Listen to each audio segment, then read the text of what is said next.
Hi guys, I just did a video. I wanted to come back and address some questions. Um, One of them was, I don't know what week the person posted the question. They asked, what if my water broke before the date of my C-section? And if that were the case, they would have delivered. Actually, if I were 29 back when I had the preterm labor, if my water would have broken, they would have taken the baby then. Um, they say 27 weeks is a viable pregnancy, but who knows how it could have turned out. But fortunately, my experience with preterm labor was my water never broke. I never dilated. My only thing was contractions.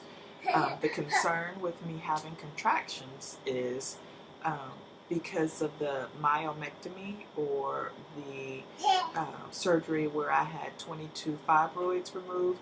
It left many scars on my uterus. So that's why I always have to have a C-section, is because the action of the contractions can cause these scars to rupture. So that's the answer to the question. If my water would have broken before my C-section date, then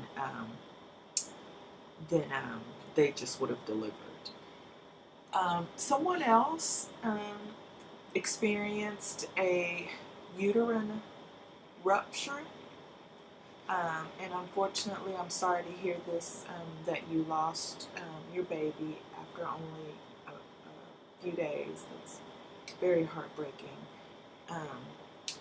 I do want to, I have to say this, a disclaimer. I am not a doctor. I am not a medical professional. So please, whatever I say, consult your own doctor or physician.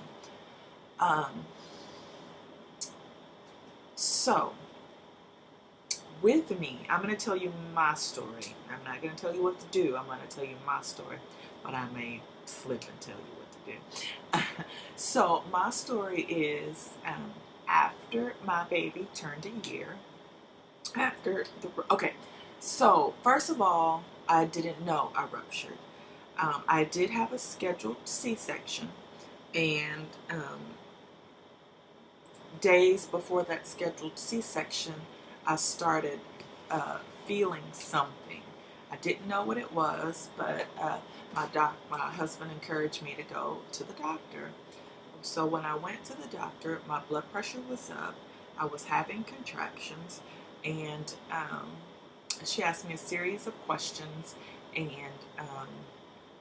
one of the questions was, have you felt a pulling or a ripping sensation? And my answer was yes. You know, I had a 2.5-year-old. I just moved.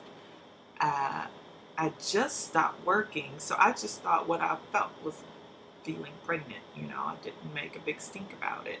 So she consulted with the high-risk doctor, even though he wasn't my doctor. She needed someone to sign off on delivering me before 37 weeks. I was in the middle of my 36 weeks. I was still 36 weeks when I had my second daughter. So at any rate, fast forward to being in the hospital, having the surgery. She's, doing the surgery, or the C-section, and she says, oh my God, friend, my biggest fear with you. And I'm like, what? And she says, a uterine defect. And she kept using the word uterine defect. So finally, after the third time she said it, I said, what do you mean uterine defect? I don't know what you're talking about. She said, a rupture. She said, my biggest fear with you has always been uterine rupture. She says, and sweetie, you ruptured this time. So she said, I'm going to go ahead and repair this rupture. she said, you know, it's so bad in here. I don't know what she meant. I don't know if she meant bleeding, scar tissue from previous surgeries or what, but her exact verbiage was, it's so bad in here, I can't even get to your tubes to tie them. She says, you know, I don't recommend you guys have any more children. You know, she says, I'm repairing the rupture today, but I don't know if this will hold, you know. She said she didn't know if it would hold. Oh, that what she saw that day, what I'm seeing today could have been fatal. You know, it could have been fatal to you. It could have been fatal to the baby. It could have been, you know, fatal to one or the other or both. So, and I don't want to end it on a negative note, but if you guys want to have any more children, I suggest that you use a surrogate. So she says, when I see you back in my office, I want to talk to you about a birth control procedure, or maybe it's a sterilization. I don't know, but it was called Essure. So after having Essure, then you can't get pregnant again, ever. So, so I kind of, you know, read up on it, and I prayed about it, and I just never felt moved to have that procedure done. So fast forward to the baby turning a year old, I went in for, I guess, a 1-year checkup or a well woman or whatever, and I expressed my desire to have another baby. And of course they brought up, well, you know, you remember you had that rupture, and remember we wanted you to get that Essure, and have you thought about this? Are you sure about this? Okay, well, if you really want to have a baby, we're going to get your surgical report and send it to the high-risk doctor, and you need to go talk to them. So I saw 2 high-risk doctors, and I saw a fertility doctor. And the reason I saw a fertility doctor is because I trust her. I see her with each of my pregnancies. She's never helped me get pregnant, but it's just somebody that I trust. She did the fibroid removal. So after she removed the fibroids, it took about 18 months to get pregnant. And after I was pregnant, I called her. She was, you know, the first person I you know, knew to call. So at any rate, I saw 3 different specialists. One perinatologist said, well, you can do this. If you do, it's going to be high risk. So, you know, there's no crystal ball to say if you'll rupture at, you know, 10 weeks, at 20 weeks, at 30 weeks, but it's certainly a possibility of rupturing again. So, look at this kid. And this is why I have not stayed on top of videos. Oh gosh. So anyway, uh-oh, what do you say? Excuse me. So, okay, that's what one perinatologist said. Then the second, another perinatologist said, getting pregnant is putting your husband, you guys are putting your husband in a position to decide, save my wife or save my baby. Whoa, okay, that's kind of harsh. And so then we saw the fertility doctor, who said, well, why don't you wait until your baby turns 2, you know, which means that you would have given your body 2 years to heal from the rupture. And she also introduced us to her surrogacy counselor. So, you know, coming out of 3 consultations, you know, we just said, you know, let's either put this on the back burner, but let's not do this, or like the fertility doctor said, let's wait until the baby is 2 and we'll revisit, you know, this conversation.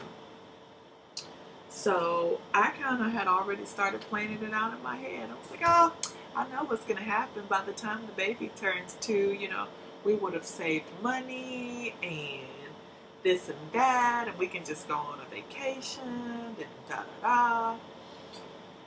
And I found out I was pregnant. So I guess I wasn't trying, but I wasn't preventing either. But here's the thing. I hadn't been preventing for a while and nothing happened. And with my pregnancies, I had to try to get pregnant. I counted days. I peed on ovulation sticks. I put my feet up in the air. You name it, I probably tried it with, with conceiving. And so I wasn't trying, so I just didn't really think I could or would get pregnant.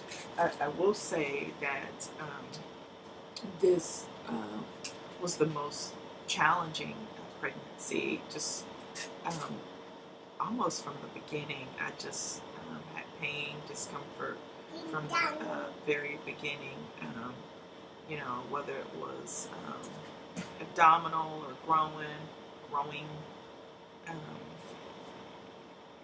It just wasn't the easiest pregnancy. Then with the preterm and all of that. So I say all of this to, I don't know if I should say your name. I don't know your name. I just know Kim24 May. I would have several consults before moving forward with a pregnancy. Honestly, I don't want to be super spiritual, but I mean, this was all God, because if I had to say, I wouldn't have gotten pregnant. After seeing those specialists, I had already started coming up with another plan. So, to hear someone say, you're putting your wife you're putting your husband in a position to decide, save my wife or save your baby, that pretty much sealed it for me. I'm like, oh, okay, well, if it's this serious, then I don't want to do it. But this was certainly something that was just not in my control, even all the way to delivery. When they pulled the baby out, the baby's cord was tied in a knot. So, this wasn't me. This wasn't my hand. It was all God. So anyway, Kim, I do hope that you seek the help that you need as far as deciding to move forward with whether or not to try again. My heart goes out to you. Please, I'll make sure I put my email address in the description below. Please email me or comment. I saw your comment or question, and I just felt moved to do a video specifically for you. Oh gosh, so I think that about sums it up. I'm getting into 15 minutes here, guys. Thanks for watching, and please keep the questions, comments coming. And I'll do a video. The baby's sleeping right now, so I know some of you want to meet the baby. So I'll give him a little bit of screen time when time allows. All right, guys, be blessed.